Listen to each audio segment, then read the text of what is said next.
Welcome. I'm Christine Vartanian, and this is the waistUPwardrobe podcast and our kickoff episode to waistUPwardrobe. Today, we're going to be talking about a challenge in the virtual world that's taking the virtual world by storm. Bloopers on Zoom. I call them Zoopers. Zoopers are catching people doing things they would never normally do in public. They're funny and they're entertaining, but you don't want to be one. Want to know the secret to not becoming a Zooper? Well, stick around and I'll tell you about that in just a minute. Welcome to waistUPwardrobe. I'm Christine Vartanian, an attorney turned personal style expert and image consultant. As the founder of Jade for All Seasons, I am passionate about unveiling the inner confidence of my clients by developing their personal style and dressing them for success. But is getting dressed up still important in our virtual world? Well, that's where my experience can help with what I call waistUPwardrobe. waistUPwardrobe is a podcast for all things you need to conduct an outstanding Zoom meeting. It's about how to dress for the camera, but it's not just about the clothes. It's about everything you need to know to show up on brand and professionally on camera. Join me in the waistUPwardrobe studio to discuss how to navigate this virtual world and dominate from behind the desk. Hi, Virtual Nation. It's nice to see you. I'm Christine Vartanian, and now you put a face with a name and a name with a face. Let's dive right into waistUPwardrobe. I want this to be super interactive. I want your questions. I want your dialogue. I want your thoughts and your ideas because you might have great ideas that you can interject and add to with this. And so put those in the chat box below.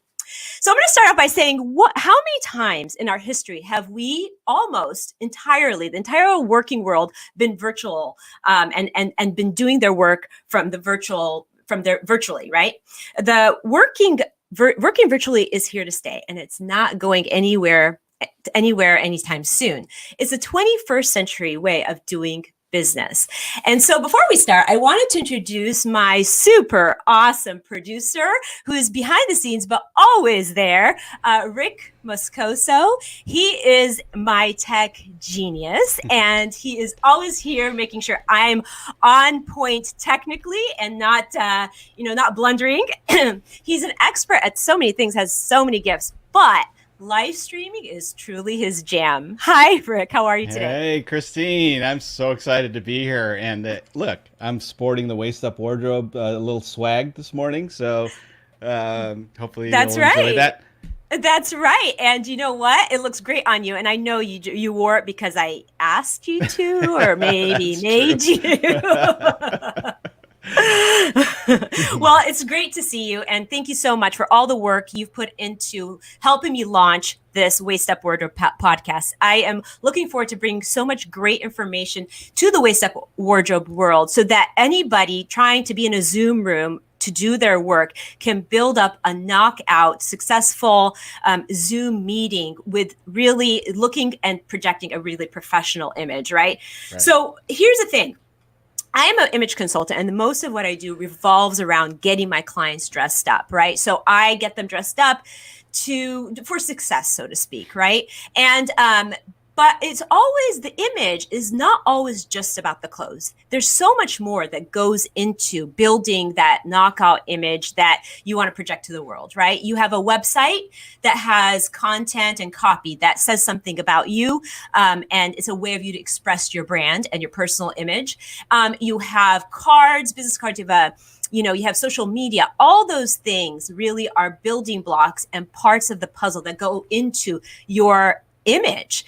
And much like what I do through my overarching business of Jade for All Seasons, waistUPwardrobe is here to serve the community doing virtual work from home. And it's about what to wear on camera, what colors to wear, what not to wear.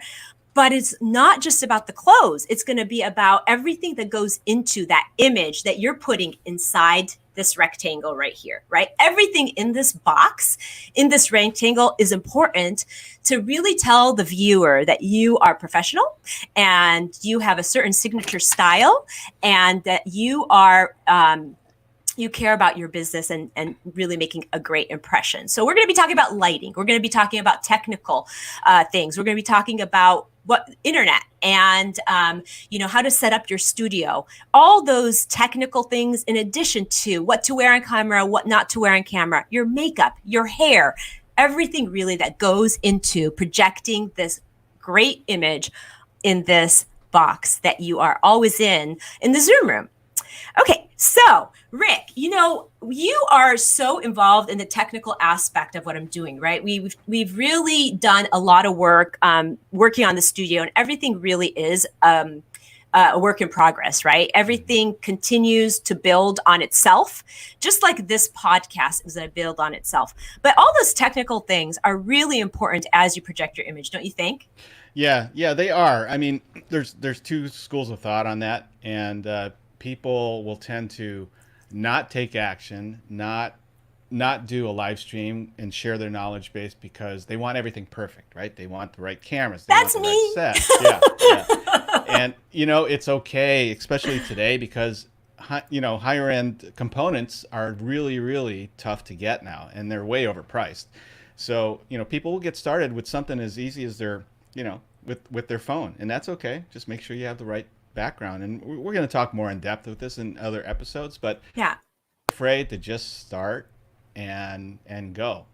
Absolutely. And that's really, it's about taking action, right? But as we create that Zoom room for all our viewers and our listeners, we want to make sure that they have a place to come to have their questions answered. And on that note, please put your questions or comments in the chat box here for the Waist Up Wardrobe box, because we want to be able to be helpful and teach you from the mistakes I've made and all the knowledge base that Rick has when it comes to technicality. So, as we've navigated these last several months because of the situation of, being in home and having to work from home and being in a lockdown, which is very historic, right, for 2020, we have seen and navigated the virtual meetings, and we have seen some serious Zoom bloopers, some serious Zoopers, and very shocking, very interesting. They can be entertaining, but boy, we just don't want to be the subject of one.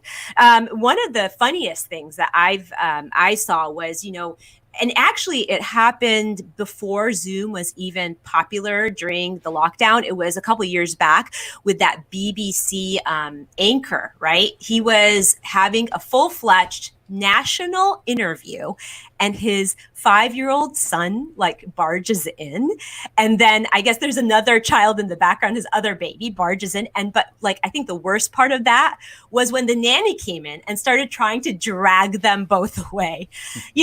I don't know. I mean, people thought it was funny, but I'm sure he was mortified. And that sort of that image that you want to project, and then you have your kids all over you, it's kind of a really tough situation, awkward situation to be in.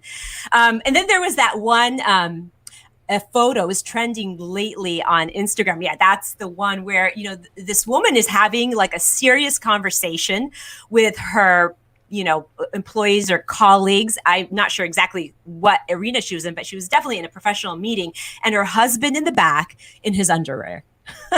I mean, again, he probably thought it was funny. She was mortified, and I'm sure the viewers really totally got sidetracked, right? Not conducive for a professional meeting at all. Okay. I'm just trying to think about all the crazy things I've seen. And one of them, this is my favorite, right? We have this young woman. She's in what looks to be a classroom, and she's fully engaged in this classroom, but then she decides to go to use the restroom, but she takes her camera with her. I'm not quite sure what happened there, but oh my gosh, people were watching this, and you could see everybody's expression. They're they just kind of want to unsee it. They're totally shocked. They want to tell her something they can't, and you just can't really unsee that. And I am sure when she found out or figured out that she wasn't paying attention to her camera, that she too was pretty mortified, right? I had a friend, Rick, tell me about she was having a meeting with her CFO, and the whole time while on camera, he's picking his nose. Why? I don't what do you think happened there? Why would somebody do something that they wouldn't do in the boardroom when they're in a virtual room? Yeah, people tend to think that they're in just listening mode. Yeah. When they're listening to a conversation, maybe not necessarily part of the conversation, and Yeah. then they just automatically do that stuff, not even being aware that the camera's still hot, right? Still live. Right, exactly. And it's not just about the visual bloopers and zoopers, right? There's also the audio bloopers that you want to look out for, right? You don't want your mic on when you're and having somebody, yell at their mother across the hall, "Hey, mom, make me breakfast." Or your kids running around, or your pets barking. You really have to be mindful of the audio too, because that tells people something. It tells people that you are not wasting their time. You don't want the distractions. You're really focused on them.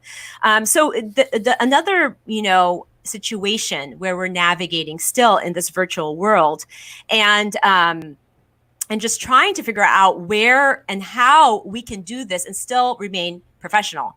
I know you've been doing the live streaming for so many of your clients, and I'm curious, what has been the most shocking Zooper you've seen on live? Well, we've seen some doozies for sure. Yeah. And I'm just going to bring up a comment here from Kristen. She mentioned that in a Zoom session, she was with a client who's sitting on the bed wearing an undershirt. So that's kind of goes along the same lines of one of the ones that I saw online.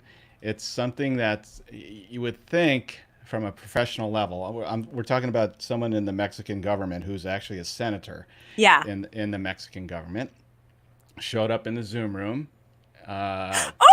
topless, right? Oh my goodness! I don't know what she was thinking wowzer. there, but that was like, oh boy, Oh boy, and Probably that's not the not place staged. to do that. That's No. not staged, right? That's No. actually real.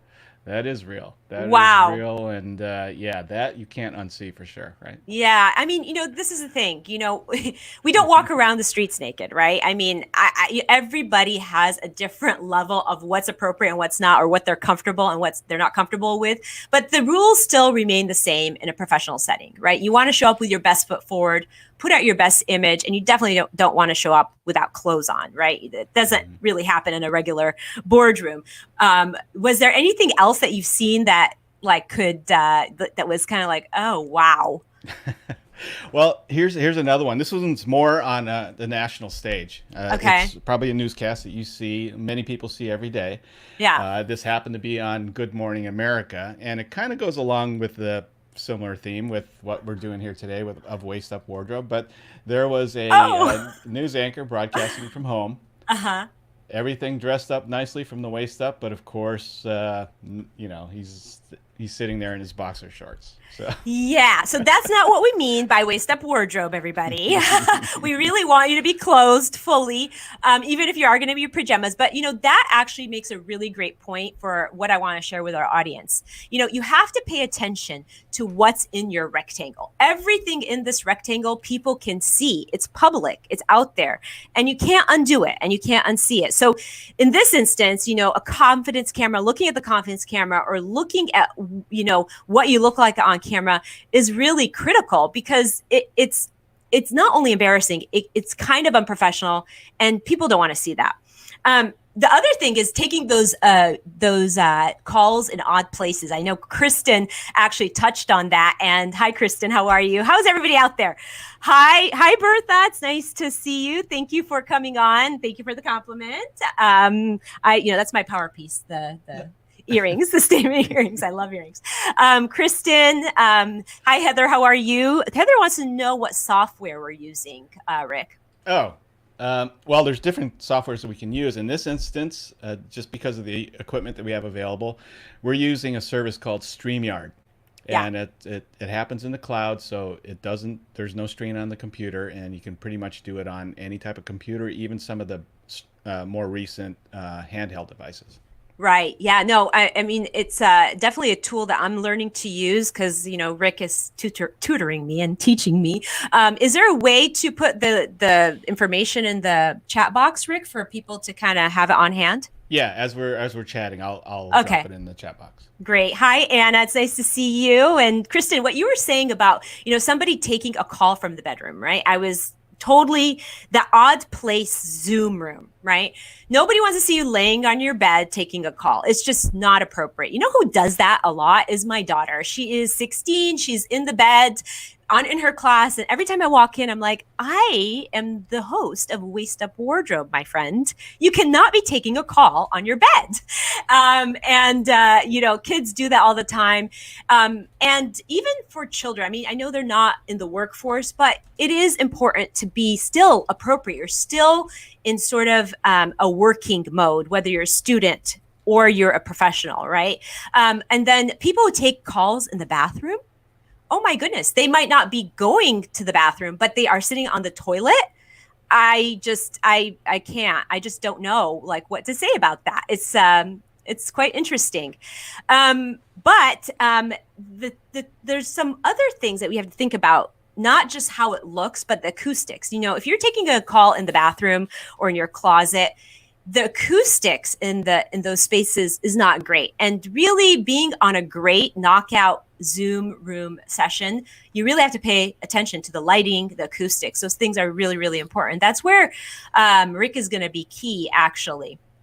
Rick here is like manning the backboard, and he will put on the screen in the lower third some information for you guys to have on hand as we stream through this. It's not showing up right now, Rick, just like letting you know, but maybe you're not ready for that. Oh yeah, go ahead. Sorry. Okay. I'm here. Okay, no, I was just saying the lower thirds, you know, just putting in the information for the audience so they can see how to reach us and all that good stuff. So a common Zooper that I see that actually everybody I know has kind of experienced that either on the receiving end or being one. I know that I've made so many of these mistakes, and that's why I'm so happy to share what not to do, is, you know, a lot of us women inadvertently will go close to the camera and try and adjust it. And then the audience, all they'll see is down your shirt, your cleavage. So just sort of being aware of those things is really, really important. And it really boils down to what I call Zoom room etiquette, right? There's some basic rules that guidelines, I'll say, not so much rules, but guidelines that we should really like pay attention to. You know, people take these calls in these odd places because maybe they're trying to run away from the kids. They don't want to be interrupted by a pet. But the problem is that we, in this time where we're really actively on a virtual calls and virtual meetings, you know, the lines between work and home are kind of getting blurred. And it's easy for it to get blurred. So it's totally human, right? We've all been experiencing that. And the boundaries are kind of blurry. And then you have some people that really kind of give up on the boundaries altogether. And they're like, they let the kids run wild and they let the pets walk all over the keyboard. And what it is, I mean, we love kids and we love pets. They are very endearing to us and they're cute and it's entertaining. But the reality is it can be very distracting, right? And not only distracting, but it prolongs a meeting for people. And it's just not really great from a Zoom room etiquette standpoint to expose the people that are on the other end of this too. Don't you agree, Rick? Yeah, absolutely. You need some privacy.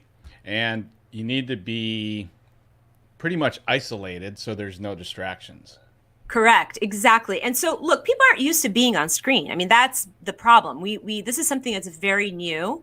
So this whole list of Zoom room etiquette guidelines is really something that is being compiled. We're kind of flying the plane. We're building the plane as we fly it, so to speak, right? So we're not like... we were still kind of fashioning what the guidelines should be, but there are some common sense things to fall back on, right? And, you know, why is it so bad to be the subject of a Zooper? Well, I think it's just that it just says something about the image we want to project. We want to really present that knockout image. We want the viewer to feel like they are the focus and that we're not interrupting, that we're not being interrupted and that we care about them and we're professional. I think one of the worst things is taking an interview, right? You're interviewing with a potential boss and he sees you being distracted by any of these things. And it really doesn't really give him a good impression of like what you are, what kind of employee you will be. So that's really, really important. And I see Kristen is saying that, you know, people taking Zoom from the car. Yeah, I mean, especially, we're not talking about talking to mom or dad or your sister, right? Those are more casual type meetings, and that's totally fine. But when you are with a boss, when you are with colleagues, they expect you to be all there. And being in a car setting, even though sometimes it's hard, you kind of have to make time for it. If you were on a regular work day, you wouldn't be in your car taking your meeting, right? So we've talked a little bit about all these Zoom room etiquette things, so to speak. But I want to give you guys some real tools, some tools that will help you prevent being the subject of a Zooper, right? Some tools that I found very helpful. You can get this on Amazon. It's really easy to put up. It's an on-air Zoom light, okay? You can get this. There's a link that we're going to put. Rick is going to insert it below in the comments. You can go straight to Amazon and purchase it. And you put this on the outside of your room. You can mount it, or you could just lay it there. I don't think you actually have to fix it to the wall. And when you're in session, and you're behind the closed doors of the studio, you put it on.